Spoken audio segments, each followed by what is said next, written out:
রান্না হয়েছে পেঁপে ছেঁচকি। পেঁপেটাকে সেদ্ধ করে আর নুন মিষ্টি দিয়ে সর্ষে ফোড়ন দিয়ে ভেজেছি। এখানে একটু আলু ভাজা আছে আর হয়েছে বাঁধাকপির তরকারি, এটা রুটি দিয়ে খাওয়া হবে।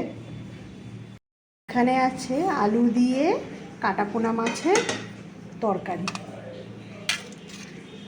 গরম ভাত। ভাত কি এই করলেন? গরম না ভাতটা একদম।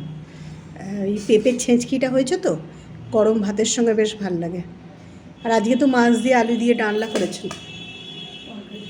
তরকারি আদা বাটা দিয়ে,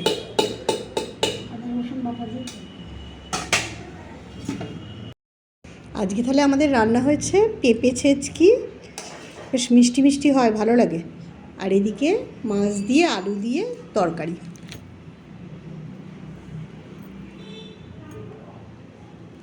একটু ঝোল দিন, লঙ্কা আছে, একটু লঙ্কা থাকলে দিন, যা দেবেন দিন, ব্যাস।